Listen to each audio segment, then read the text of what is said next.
After selfies that blew up on Twitter, on-brand outfits, for the many, not the few. interviews that never happened. Could you talk to Piers and Susanna for me? I'll be with you in a second. Right, he's been taken inside, into the freezer. He's gone into the fridge. Factory tours, photo ops, a whole lot of heckling. Please leave my town. I will very soon. And days on the campaign trail. We're nearly there. The result of this election is just round the corner. Now, here's your quick guide of what to look out for on election night. The exit poll. This will be revealed at 10 p.m, and this will give us the first idea of whether or not Boris Johnson gets his majority government, the one that he so desperately wants, so he can try and get his Brexit deal through Parliament. Get Brexit done. Get Brexit done. What do you want for Christmas? How do you say that? If the exit poll suggests a large majority, it'll be a case of watching which Labour and Lib Dem seats topple to blue across the country.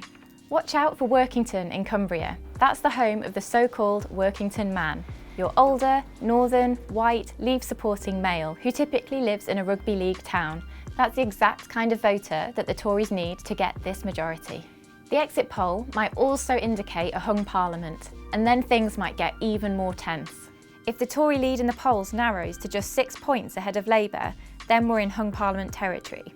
If you're staying up all night to watch the election, then every single marginal seat really matters. Keep an eye out for Barrow, Ashfield, Grimsby, Bishop, Auckland and Stockton South in England.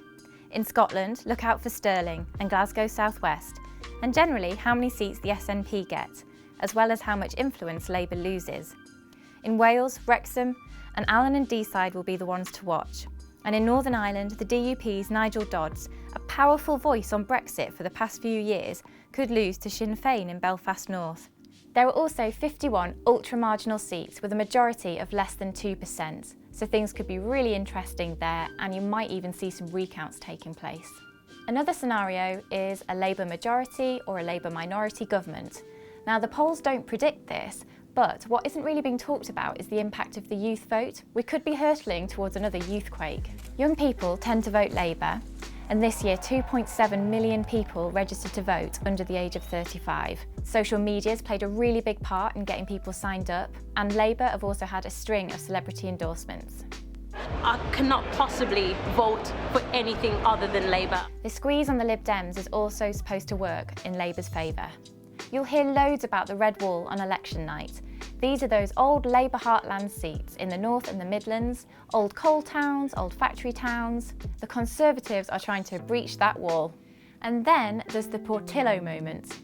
This is now shorthand for when a senior government minister loses their seat. Michael Portillo has lost the seat. Labour celebrates at the Festival Hall. The closest we might get to this is Minister Zac Goldsmith, who could fall to the Lib Dems in Richmond Park. Senior Tory Ian Duncan-Smith is also on shaky ground in Chingford and Woodford Green against Labour's Faiza Shaheen. But if we've learned anything from the last few years in politics, there are going to be surprises and shocks on the night that we just didn't see coming.